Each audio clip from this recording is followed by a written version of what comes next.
Hello everyone. तो हम पढ़ रहे थे द इंफॉर्मेशन टेक्नोलॉजी एक्ट 2000 का ये एक्ट है। और हमें स्टार्ट करना था चैप्टर नंबर 12 से, जो है इंटरमीडियरीज जो है वो यहाँ पे नॉट लायबल होंगे, not liable in certain cases. तो इस चैप्टर में सिर्फ एक ही सेक्शन है, वो है सेक्शन नंबर 79, याद रखना चाहिए आपको। तो ये बात करता है, इसकी हेडिंग पढ़ लेते हैं, exemption from liability of intermediary in certain cases. तो ये एग्जाम कर देता है लाइबिलिटीज से, किसको? इंटरमीडियरी को, कुछ केसेस में। तो इंटरमीडिएट जो है वो हम उसके बारे में पहले पढ़ चुके हैं, तो उसके बारे में हम फिर भी मोटा मोटा याद रखते हैं। तो क्या याद रखते हैं कि कोई सर्विस प्रोवाइडर होता है, या इंटरनेट सर्विस प्रोवाइडर्स होते हैं, या टेलीकॉम कंपनीज वगैरह वो जो होती हैं टेलीकॉम की, वो क्या करती हैं, कुछ इन्फॉर्मेशन को जो हमें एक तरीके से मीडियम है, मतलब किसी भी तरीके से वो हमने वो इन्फॉर्मेशन अवेलेबल कराती हैं। तो जो हमारा जो टू पार्टीज होती हैं उनके बीच में जो लोग काम करते रहते हैं, एक तरीके से हम ये कह सकते हैं, तो वो इंटरमीडिएट होते हैं। वैसे मैंने अभी इसको अभी रिसेंटली रीड नहीं किया हुआ, इसकी डेफिनेशन थी तो हमने तब पढ़ा हुआ है। अगर आपको पढ़ना होगा तो आप फिर से वो डेफिनेशन देख लीजिएगा इसको अच्छे से समझने के लिए। तो यहाँ पे उनकी लाइबिलिटी को एग्जाम कर देता है, लेकिन कुछ ही केसेस में। तो पढ़ लेते हैं। तो ये बताता है कि not standing anything content in any other law for the timing sports, इससे फर्क नहीं पड़ता किसी अदर लॉ में क्या लिखा हुआ है टाइमिंग स्पोर्ट्स में जो है, but subject to the provisions of subsection 2 and subsection 3। लेकिन हमें सबसेक्शन 2 और सबसेक्शन 3 को याद रखते हुए जो है इंटरमीडिएट जो है वो यहाँ पे लाइबल नहीं होगा किसी थर्ड पार्टी इंफॉर्मेशन वगैरह जो है, डेटा कम्युनिकेशन लिंक वगैरह जो भी अवेलेबल की गई है या होस्टेड की गई है उसके द्वारा।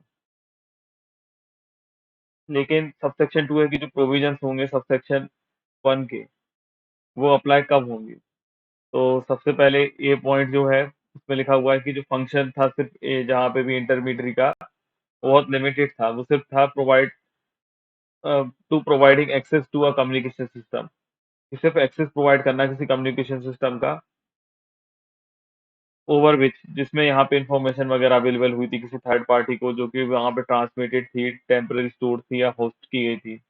और तो यहाँ पे मतलब सिर्फ क्या है कि उसका इंटरमीडिएट जो है उससे बहुत लिमिटेड यहाँ पे एक तरीके से रोल था, हम कह सकते हैं। या सिर्फ उसने लिमिटेड फंक्शन था कि प्रोवाइड एक्सेस किया था सिर्फ, मतलब उससे बाकी कुछ लेना देना नहीं था। फिर भी पॉइंट है कि इंटरमीडिएट जो है उसने यहाँ पे इनिशिएट नहीं किया था ट्रांसमिशन, मतलब ट्रांसमिशन की उसने शुरुआत नहीं की थी सबसे पहले। दूसरा, select the receiver of the transmission, ना ही उसने सिलेक्ट किया था रिसीवर ऑफ ट्रांसमिशन को। और थर्ड है कि ना ही उसने सिलेक्ट और मॉडिफाई किया था यहाँ पे जो भी इंफॉर्मेशन कंटेंट थी उस ट्रांसमिशन में। अब सी पॉइंट में है कि जो इंटरमीडिएट है जो उसने क्या किया था यहाँ पे, ऑब्जर्व किया था ड्यू डिलिजेंस वगैरह जब भी वो डिस्चार्ज कर रहा था अपनी ड्यूटी इस एक्ट में। और उसने वो ऑब्जर्व सारे अदर गाइडलाइंस भी ऑब्जर्व किए थे जो कि सेंट्रल गवर्नमेंट ने प्रिस्क्राइब किए हैं इस बिहाफ में। अब सबसेक्शन 3 है कि जो प्रोविजंस है सबसेक्शन 1 के शैल नॉट अप्लाई। तो हम यहाँ पे अभी तक उसको एक तरीके से एग्जम्पशन दे रहे थे कि उसकी कोई लाइबिलिटी नहीं होगी, अब वो लाइबल हो जाएगा अगर सबसेक्शन 3 में उसका केस फॉल कर गया। तो सबसेक्शन 3 बताते हैं provisions of subsection 1 shall not apply if. सबसे पहले जो है इंटरमीडिएट जो है उसने क्या किया था यहाँ पे, किसी तरीके की कॉन्स्पिरेसी की है, अबेट की है, अब मतलब अबेटमेंट की है, एड किया है, या मतलब इंड्यूस किया है। तो कॉन्स्पिरेसी हम जानते हैं कि एग्रीमेंट किया है किसी अनलॉफुल एक्ट वगैरह को करने के लिए। अब अबेटेड वगैरह मतलब किसी भी तरीके का उसने एड वगैरह किया है, इंस्टिगेट किया है, या फिर उसमें एडेड भी यहाँ पे अलग से दिया हुआ है। और इंड्यूस मतलब, तो एड मतलब होता है किसकी हेल्प करना, और इंड्यूस मतलब होता है किसी को उकसाना। और किस तरीके से, बाय थ्रेट्स, या तो कुछ धमकी वगैरह देके किया है, या प्रॉमिस, या फिर अदरवाइज किया है। और किस लिए किया है, तो commission of unlawful act, unlawful act को करवाने के लिए किया है। फिर भी है कि जब उसको यहाँ पे इंफॉर्मेशन हो गई थी अपॉन रिसीविंग एक्चुअल नॉलेज, जब यहाँ पे उसको एक्चुअल नॉलेज हो गया था, और जैसे कि नोटिफाइड कर दिया था अप्रोप्रिएट गवर्नमेंट ने या फिर उनकी एजेंसी ने कि कोई भी इंफॉर्मेशन, डेटा और कम्युनिकेशन लिंक है जो भी रिसाइडिंग इन है और कनेक्टेड है किसी कंप्यूटर रिसोर्स से जो कि कंट्रोल में है, मतलब कंट्रोल्ड बाय इंटरमीडिएट। मतलब इंटरमीडिएट जो है वो इंटरमीडिएट यहाँ पे क्या कर रहा है, कंट्रोल कर रहा है उन सब चीजों को। और वो यहाँ पे बीइंग यूज्ड है, मतलब वो यूज हो रही है यहाँ पे कमिट करने के लिए अनलॉफुल एक्ट को। तो जो इंटरमीडियरी है जो यहाँ पे फेल हो गया है एक्सपीडियसली रिमूव करने के लिए और डिसेबल करने में, मतलब उस इंफॉर्मेशन वगैरह, मटेरियल रिसोर्स वगैरह का एक्सेस को डिसेबल करने में, बिना किसी विशिएट करे यहाँ पे evidence in such in any manner में, तो यहाँ पे वो लायबल हो जाता है। तो for the purposes of this section, तो एक्सप्रेशन थर्ड पार्टी इंफॉर्मेशन का क्या मतलब होगा? तो जो भी यहाँ पे इंफॉर्मेशन यहाँ पे dealt with by an intermediary है, यहाँ पे इंटरमीडियरी के पास कोई भी इंफॉर्मेशन यहाँ पे है जो उनकी उसकी कैपेसिटी में है एज अ इंटरमीडियरी, तो यहाँ पे वो थर्ड पार्टी इंफॉर्मेशन हो जाएगी।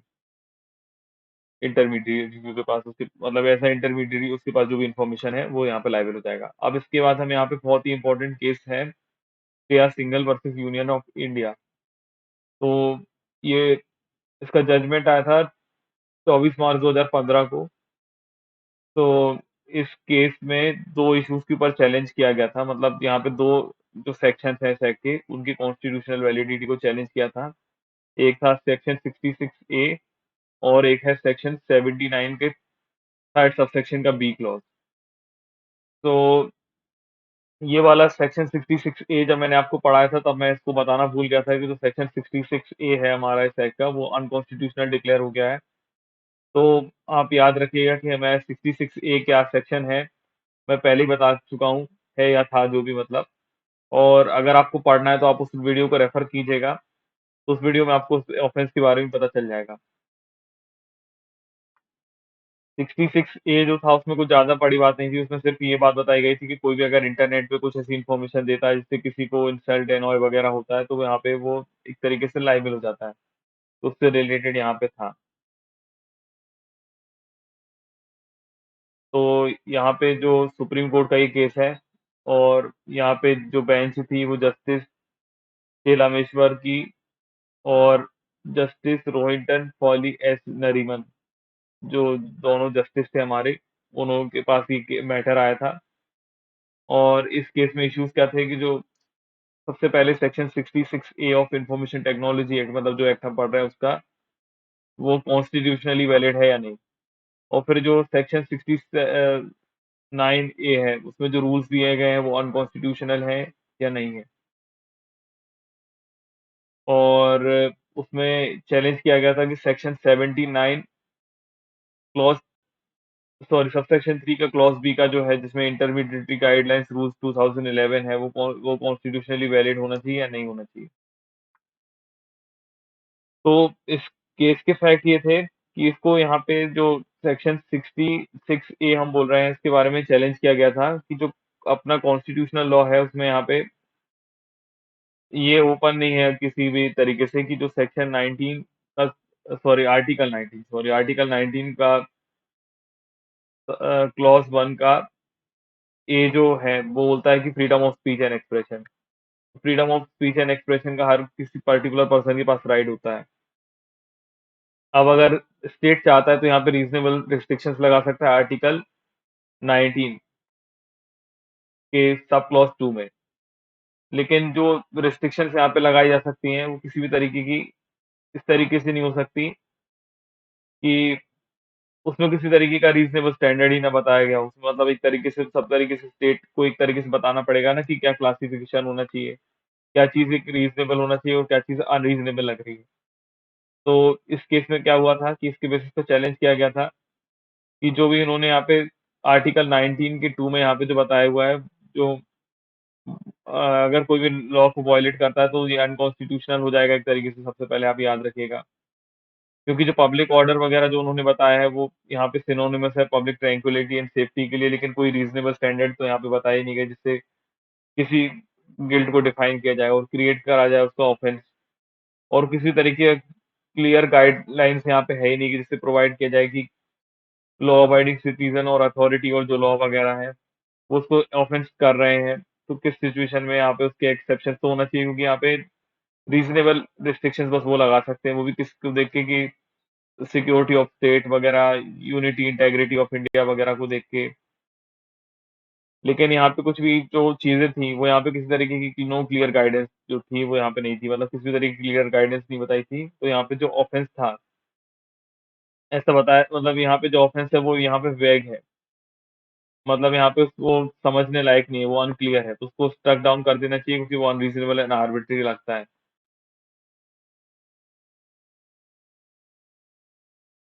और उनका ये चैलेंज करना था कि मतलब उन्होंने ये चैलेंज किया था कि जो ये सेक्शन 66 ए है, वो एंटायरली वेग है, ओपन एंडेड है और अनडिफाइंड लैंग्वेज है। क्योंकि इसके पास कुछ भी तरीके किसी भी तरीके से एब्सोल्युटली यहाँ पे नॉट मैनेजेबल स्टैंडर्ड है, किसी भी तरीके की मैनेजेबल स्टैंडर्ड इसमें है ही नहीं।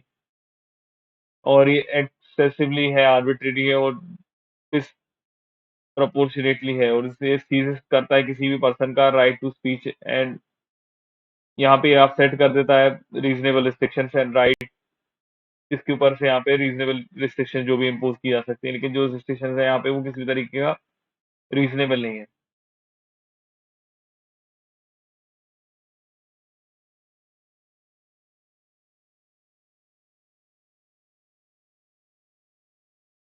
तो दूसरी चीज में एक ये चैलेंज की गई थी कि जो एक डिफरेंस होना चाहिए स्पीच ऑन द इंटरनेट और अदर मीडियम्स। मतलब सिर्फ इंटरनेट पे ही आप रोक लगा रहे हो सेक्शन के थ्रू। मतलब अगर कोई दूसरे मीडियम के थ्रू यहाँ पे भेज सकता है, मतलब यहाँ पे इंटरनेट तो बहुत कम लोग यूज करते थे उस टाइम की बात है। मतलब ये मैं बिफोर 2015 की बात कर रहा हूँ। तब इंटरनेट इतनी इजीली एक्सेस नहीं था, तो सिर्फ इंटरनेट पे ही आप इसको रोक पा रहे हैं। एक तरीके से एक बात इसमें कही गई थी। और जो दूसरे मीडियम ऑफ कम्युनिकेशन है, जो सेपरेट है, उसमें कुछ भी तरीके के लेजिस्लेशन नहीं है यहाँ पे। तो जो सेक्शन 66 ए है, वो यहाँ पे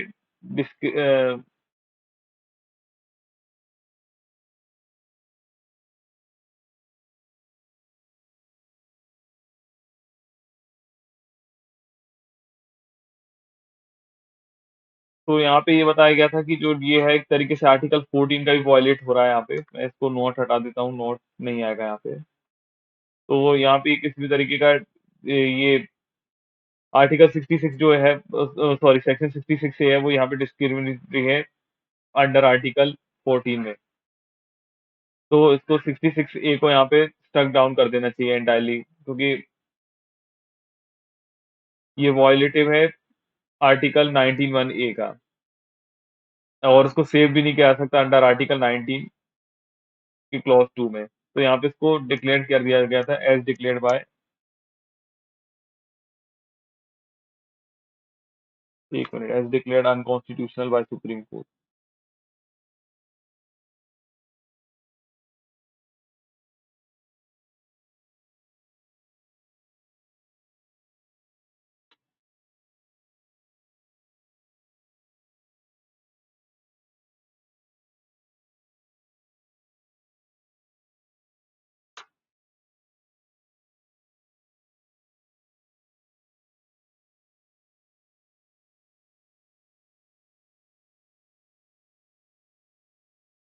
फिर इसमें सेक्शन 79 के बारे में बताया गया था कि सेक्शन 79 जो है यहाँ पे वो वैलिड है, सब्जेक्ट टू सेक्शन 79 के 3 का बी। मतलब सेक्शन 79 के 3 का बी जो है यहाँ पे, वो रीड डाउन किया जाता है as means of intermediary upon receiving actual knowledge. जब भी उसको एक्चुअल नॉलेज हो जाती है कोर्ट के ऑर्डर की, या फिर जो नोटिफाई किया गया अप्रोप्रिएट गवर्नमेंट ने, जो हम पढ़ते हैं यहाँ पे एजेंसी ने, कि जो अनलॉफुल एक्ट रिलेटेबल है आर्टिकल 19 के 2 में, वो कमिट हुए यहाँ पे। और यहाँ पे फेल्स हो गया है एक्सपीडियसली डिसेबल करने में, रिमूव करने में उन मटेरियल को। तो लाइकवाइज इंफॉर्मेशन टेक्नोलॉजी के जो इंटरमीडिएटरी गाइडलाइंस हैं, रूल्स वगैरह, वो यहाँ पे वैलिड है। तो इनको being read down in the same manner as indicated in the judgment. तो ये ठीक है, बस इसको यहाँ पे अनकॉन्स्टिट्यूशनल डिक्लेयर कर दिया था। इसको यहाँ पे सिर्फ सेक्शन 66 ए को यहाँ पे अनकॉन्स्टिट्यूशनल डिक्लेयर कर दिया गया था। तो ये इम्पोर्टेंट है, आपको याद रखना चाहिए। तो सेक्शन 66 ए को श्रेया सिंघल के केस में अनकॉन्स्टिट्यूशनल डिक्लेयर कर दिया था, और वो भी इसलिए क्योंकि वो आर्टिकल 19 के क्लॉज 1 का ए का वो वॉयलेशन था। और जो रिस्ट्रिक्शन स्टेट लगा सकता है आर्टिकल 19 के 2 में, वो अनरीजनेबल थी, कुछ रीजनेबल तरीके से बताया ही नहीं गया था।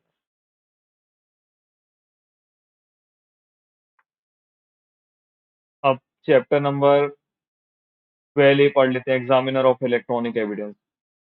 तो सेंट्रल गवर्नमेंट जो है वो यहाँ पे नोटिफाई कर सकती है एग्जामिनर ऑफ इलेक्ट्रॉनिक एविडेंस को।